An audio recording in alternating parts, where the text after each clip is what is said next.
हर इंसान के जीवन में एक ऐसा समय आता है जब वो बाहर से सामान्य दिखता है, लेकिन भीतर से टूट चुका होता है। परिवार की जिम्मेदारियां, रिश्तों की अपेक्षाएं और मन के भीतर चल रहा लगातार संघर्ष, यही आज का कुरुक्षेत्र है।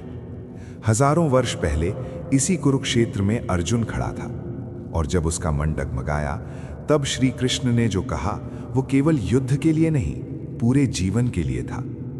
आज के इस पार्ट 1 में हम श्रीमद् भगवद गीता के उन संदेशों को समझेंगे। जीवन की सबसे बड़ी उलझन। मनुष्य का जीवन बाहर से जितना सामान्य दिखाई देता है, अंदर से उतना ही जटिल होता है। हर चेहरे के पीछे एक कहानी है, हर मुस्कान के पीछे कोई न कोई चिंता छिपी है।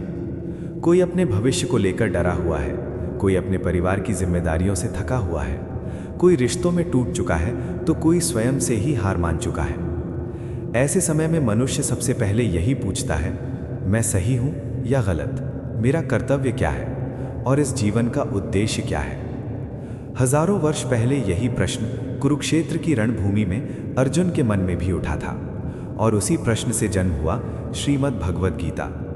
गीता कोई केवल धार्मिक ग्रंथ नहीं है, ये मनुष्य के मन, व्यवहार, रिश्तों और जीवन की दिशा को समझाने वाली सबसे गहरी मार्गदर्शिका है।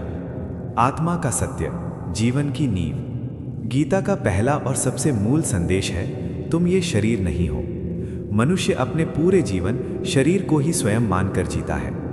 उम्र बढ़ने का डर, बीमारी का डर, मृत्यु का डर, ये सभी डर इसी अज्ञान से पैदा होते हैं। श्रीमद् भगवद गीता कहती है, आत्मा न जन्म लेती है न मरती है, वो शाश्वत है, अविनाशी है। शरीर बदलता है पर आत्मा वही रहती है। जब ये समझ विकसित होती है तो जीवन में सबसे पहले भय कम होने लगता है। परिवार में भी अधिकांश संघर्ष अहंकार से पैदा होते हैं। मैं सही हूँ, मेरी बात मानी जानी चाहिए। पर जो व्यक्ति अपने भीतर आत्मा को देखना सीख लेता है, वो सामने वाले को भी उसी आत्मा का रूप मानने लगता है, और वहीं से करुणा जन्म लेती है। कर्म योग, जिम्मेदारियों को बोझ नहीं, साधना बनाना। गीता का दूसरा महान संदेश है, कर्म से कोई नहीं बच सकता।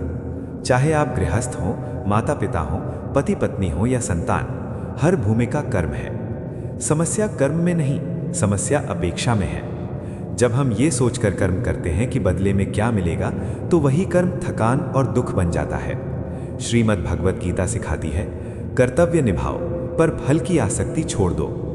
परिवार में यदि हम ये अपेक्षा करें कि सब लोग हमारे अनुसार चलें, तो संघर्ष निश्चित है। पर जब हम अपना कर्तव्य निभाते हैं बिना किसी शर्त के, तो वही कर्म शांति का कारण बन जाता है। ये कोई कमजोरी नहीं, ये आत्मिक परिपक्वता है। मन, इच्छा और क्रोध, रिश्तों का असली शत्रु। गीता बताती है कि मनुष्य का सबसे बड़ा शत्रु बाहर नहीं, उसके भीतर है। इच्छा से क्रोध जन्म लेता है, क्रोध से भ्रम, और भ्रम से बुद्धि का नाश। परिवारों में ज्यादातर रिश्ते बड़ी गलतियों से नहीं, बल्कि छोटी छोटी इच्छाओं से टूटते हैं। वो मेरी बात क्यों नहीं समझता, मेरे साथ ऐसा क्यों हुआ, मैंने इतना किया, मुझे क्या मिला? ये प्रश्न मन को अशांत करते हैं। गीता सिखाती है, जो मन को समझ लेता है वही रिश्तों को संभाल सकता है। संयम, धैर्य और मौन, ये गीता के सबसे शक्तिशाली हथियार हैं। भक्ति, अहंकार का विसर्जन। भक्ति को अक्सर गलत समझ लिया जाता है। भक्ति का अर्थ सिर्फ मंदिर जाना नहीं, भक्ति का अर्थ है अहंकार का त्याग। जब मनुष्य ये स्वीकार कर लेता है कि सब कुछ मेरे नियंत्रण में नहीं है, तभी मन हल्का होता है।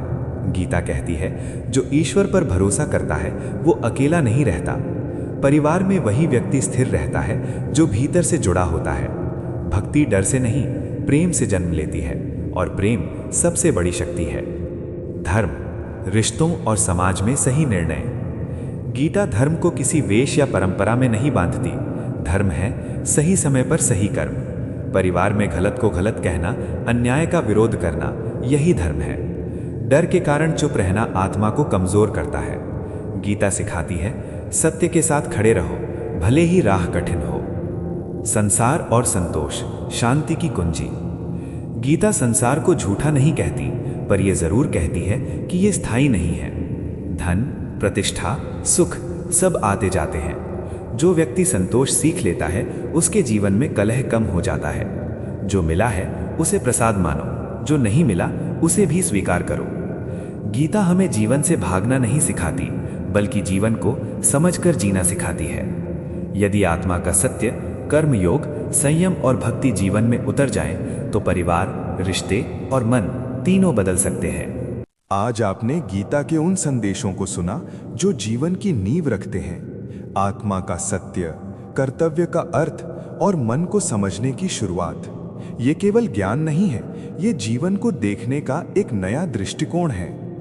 अगर इस पार्ट 1 की कोई भी बात आपके मन को छू गई हो तो इस वीडियो को लाइक जरूर कीजिए और चैनल को सब्सक्राइब करें ताकि पार्ट 2 और आगे आने वाले और भी गहरे संदेश आप तक पहुंचते रहें।